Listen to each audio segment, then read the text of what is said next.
Amén, hermano. Gracias por abrirnos la puerta de su casa para poder compartir la palabra con ustedes. Vamos a orar al Señor por esta oportunidad que nos da. Padre Celestial, en esta noche te damos gracias, Señor, por la vida, por la salud, por las familias, Señor, que alguna vez han estado en dificultades y tú las has liberado. Te damos gracias, Señor, por los encuentros que hemos tenido contigo, Señor, y que nosotros hemos sabido aprovechar. Te damos gracias también por tu palabra, Señor, y te damos gracias porque nos mantienes sanos hasta este día, Padre bendito. También te pido que cuides al pastor en su camino, Señor, que pueda llegar con bien aquí donde nosotros y a unirse a nosotros, Padre. Te damos gracias por todas tus bendiciones en el nombre maravilloso de Jesús. Amén. Y amén. Amén, amén. Hermanos, esta noche vamos a mirar una historia donde encierra el amor que tenía Cristo hacia la humanidad, esa misericordia que Él demostró y cómo Cristo aprovechaba cada reto que le hacían para demostrar que Él era todopoderoso y que lo sabía todo. En este caso vamos a estar en el libro de Juan, capítulo 8.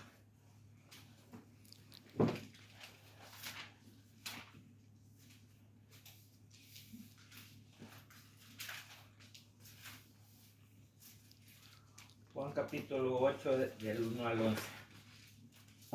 Y vamos a ver esta historia. En esta historia vamos a mirar cosas muy interesantes. En primer lugar, vamos a ver que Cristo es capaz de salvar la vida a las personas, aunque nunca las haya visto, solamente por su misericordia. Y así como puede salvar la vida física, también Él es el encargado de traernos la salvación de nuestras almas. Y vamos a empezar leyendo lo que dice la escritura. Y dice: y Jesús se fue al monte de los olivos, y por la mañana volvió al templo, y todo el pueblo vino a él, y sentado él les enseñaba. Entonces los escribas y los fariseos le trajeron una mujer sorprendida en adulterio, y poniéndola en medio le dijeron: Maestro, esta mujer ha sido sorprendida en el acto mismo del adulterio, y en la ley nos mandó Moisés apedrear a tales mujeres. Tú pues, ¿qué dices? Mas esto decían tentándole para poder acusarle, pero Jesús, inclinando hacia el suelo, escribía en la tierra con el dedo. Y como insistieran en preguntarle, se enderezó y les dijo: el que de vosotros esté sin pecado, sea el primero en arrojar la piedra contra ella. E inclinándose de nuevo hacia el suelo, siguió escribiendo en la tierra. Pero ellos, al oír esto, acusados por su conciencia, salían uno a uno, comenzando desde los más viejos hasta los postreros, y quedó solo Jesús y la mujer que estaba en medio. Entonces Jesús, enderezándose Jesús y no viendo a nadie, sino a la mujer, le dijo: Mujer, ¿dónde están los que te acusaban? ¿Ninguno te condenó? Ella dijo: Ninguno, Señor. Entonces Jesús le dijo: ni yo te condeno, vete y no peques más.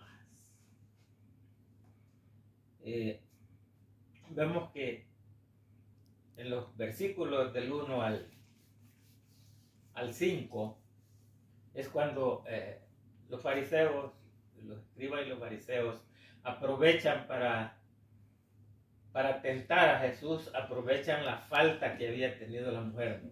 La habían encontrado en adulterio, pero la intención de ellos era ver si podían encontrar fallas en él. ¿Saben? Lo que no se imaginaban es que ellos sí estaban enfrente del Hijo de Dios. Por lo tanto, él sabía todo, sabía sus pensamientos, conocía sus corazones y él sabía lo que ellos estaban maquinando. Entonces, empezaron a acusar a la mujer y a preguntarle, y él, distraído, así como daba la clase sentado, porque él llegó, se sentó ante el público y entonces le llevaron a la mujer para que él diera su juicio sobre el pecado de ella. Entonces él escribía con el dedo y no les ponía atención. Entonces, como ellos eran tan insistentes, él nomás se enderezó y les dijo que esté libre de pecado. El que no haya pecado de ustedes, empiece a arrojar las piedras. Entonces, ¿qué hizo el Señor? En su sabiduría les tocó la conciencia, les tocó directamente la conciencia, que vieran ellos si ellos no tenían ningún pecado, por qué fueran acusados. Y entonces todos se fueron alejando. Y esto, los planes de ellos eran evidentes. Ellos querían encontrarlo en alguna situación en la cual ellos pudieran acusarle. Entonces, cuando le dijeron en la ley de Moisés, nos manda que tales mujeres había que apedrearlas, esto se encuentra en Levítico 20:10, donde dice que si fuera encontrado un hombre o una mujer en el acto de adulterio, que los dos tenían que ser muertos. Merecían la pena de muerte. Entonces ellos lo buscaban por todos lados como encontrarle fallas. Entonces, y sí, pues su plan, su estrategia era casi infalible. Ellos pensaban, aquí si lo agarramos. ¿Por qué? Porque trataban de tentarlo con respecto a la misericordia que él profesaba hacia los pecadores. Entonces se decían ellos, si él dice que hagamos misericordia con ella, entonces lo vamos a acusar de estar quebrantando la ley de Moisés.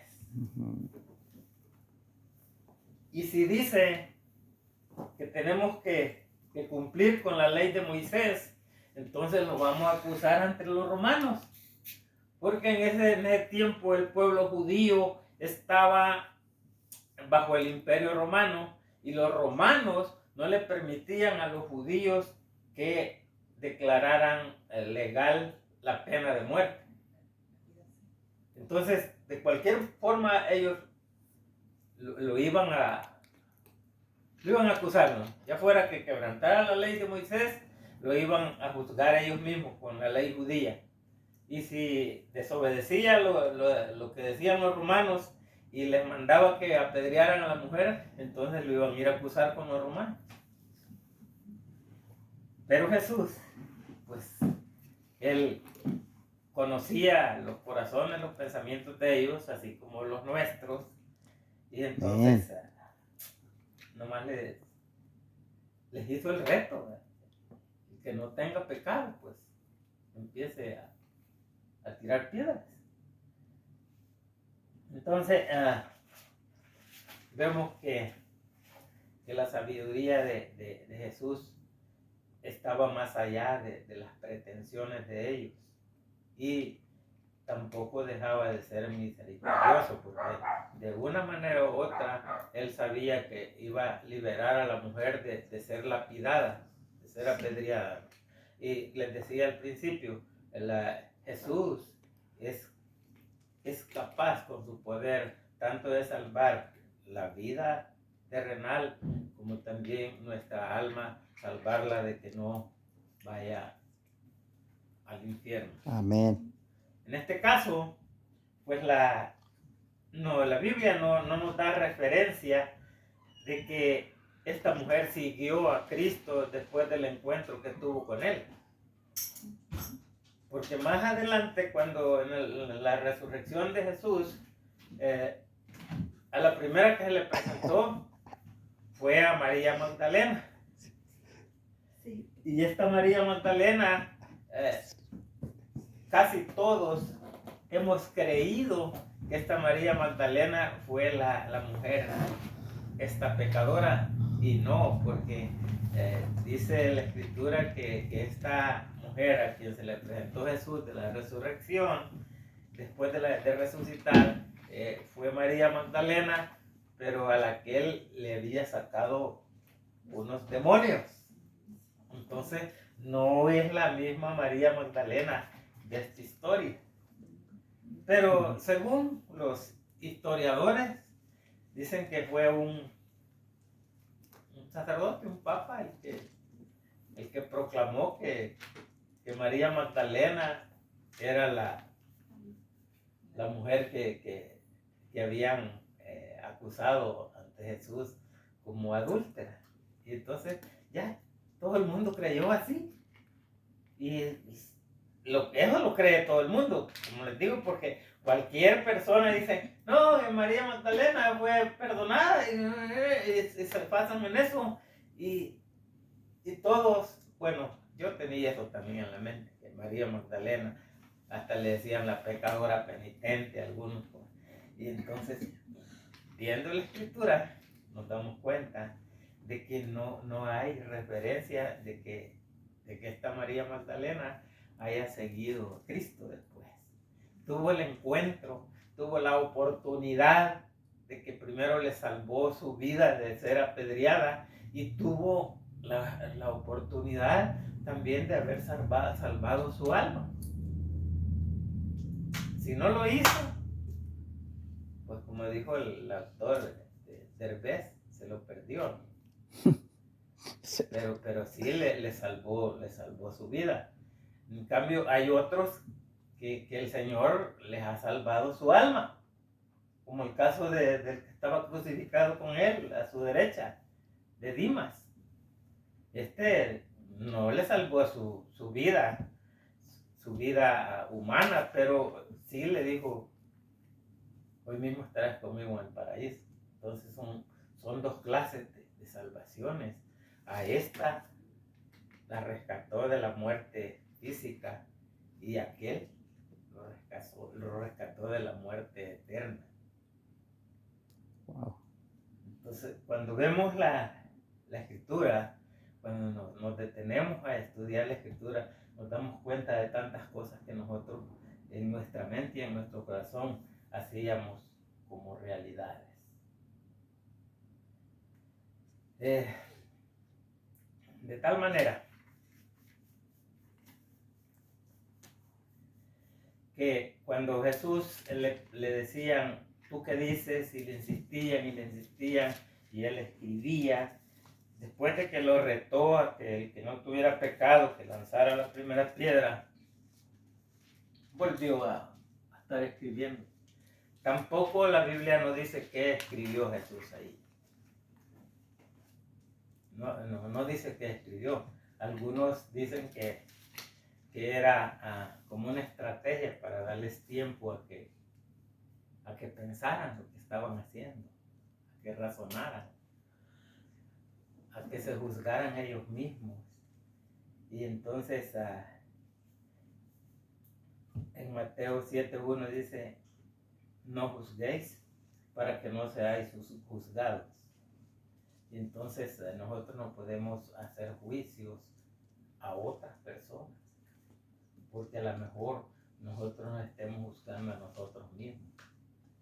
Porque Romanos 1 dice eso, por lo cual eres inexcusable, oh hombre, quien quiera que seas, tú que juzgas, pues lo que juzgas a otro, te condenas a ti mismo, porque tú que juzgas haces lo mismo. Entonces, si nosotros a veces estamos cometiendo el mismo error, el mismo pecado de otra persona, pero no nos juzgamos a nosotros mismos, sino que tenemos que decir, aquel anda haciendo esto, ¿no? El otro por allá anda haciendo esto, pero nosotros no somos capaces de tocarnos nuestra propia llaga y decir, yo no tengo nada, no tengo solvencia moral como para poder juzgar a otro si yo también estoy cometiendo el mismo pecado. Entonces, vemos, hermanos, que la Biblia nos enseña tantas cosas y también Dios nos da tantas oportunidades de poder entender los errores que cometemos en la vida. Y a veces no los aprovechamos. En el último versículo, en el 11, aquí es cuando él le dice, ¿dónde están estos que te juzgaban, que te acusaban? Y le dijo, ninguno me acusó. Entonces él le dijo, pues yo tampoco te condeno, vete. Pero, ahí está el perro, le dijo, no peques más. ¿Qué le quiero decir? La próxima vez yo no voy a estar para salvarte.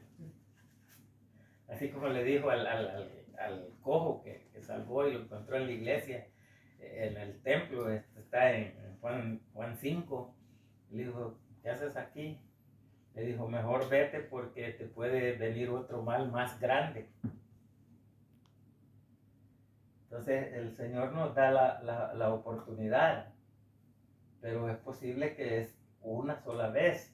Así como el que cree que yo ya tengo la vida eterna, yo puedo seguir haciendo los mismos pecados que hacía antes. Al fin y al cabo, ya Cristo pagó por mis pecados. Y sí pagó por los pecados que ya había hecho, los que traía cargando, pero no por los que va a seguir haciendo, porque ya Cristo ya no puede volver a venir y morir por esos pecados. Entonces, el requisito es, no siga pecando.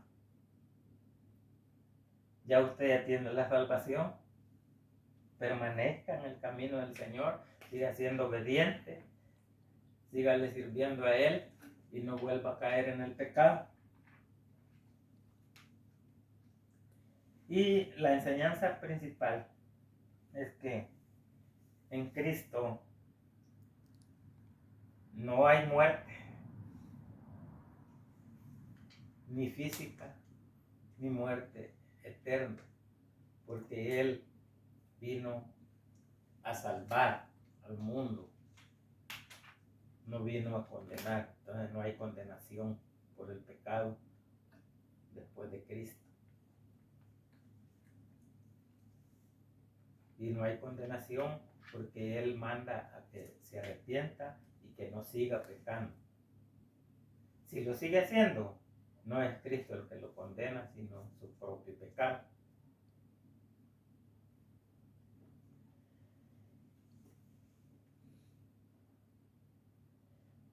Juan 3:17 dice, porque no envió Dios a su Hijo al mundo para condenar al mundo, sino para que el mundo sea salvo por él.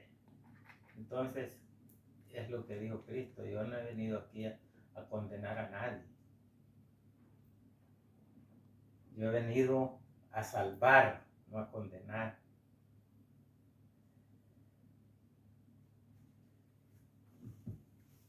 Porque eso también lo dijo Cristo en Juan 12:47, que ni él podía juzgar, ni él era Cristo, y que es Dios en la segunda persona de la Santísima Trinidad. Ni él puede juzgar, porque el versículo 12:47 de Juan 12:47 dice que ni él puede juzgar al mundo, porque él no vino a juzgar, sino a salvar.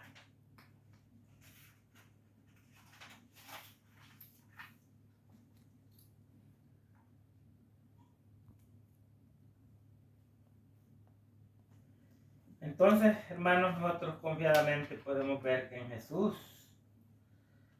no hay condenación. En Jesús está la salvación. Y si un día personas, amigos que escuchan esta predicación, el Señor les diera la oportunidad de tener un encuentro con Él, aprovechenlo.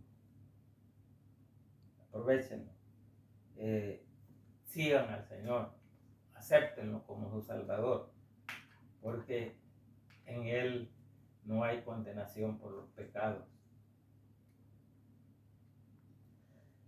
Para terminar, Romanos 6:23 dice: porque la paga del pecado es muerte, mas la dádiva de Dios es vida eterna en Cristo Jesús.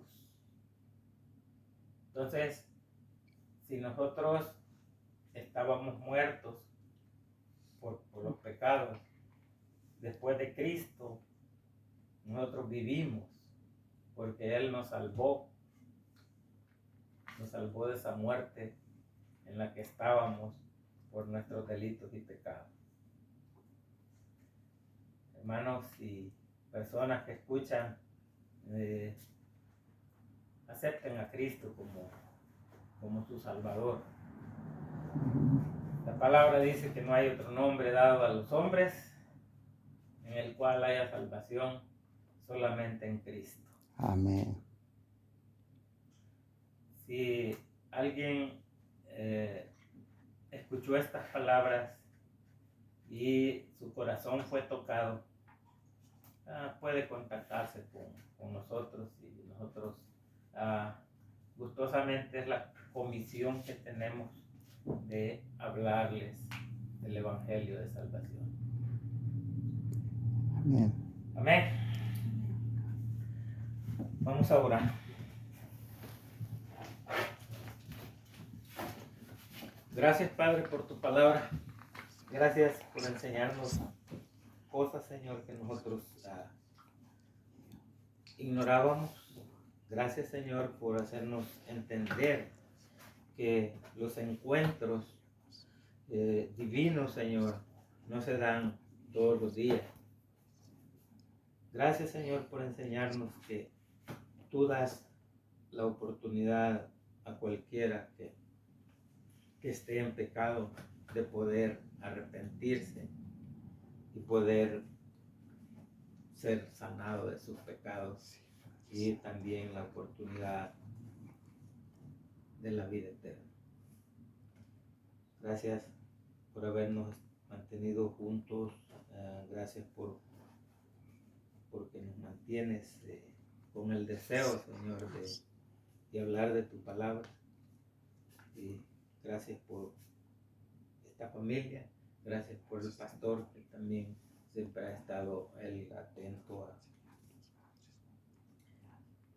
a difundir tu palabra, Señor, a que tu palabra sea escuchada en todos los lugares donde nosotros tengamos alcance. En el nombre de Jesús te damos gracias. Gracias, Amén. Padre. Amén. Amén.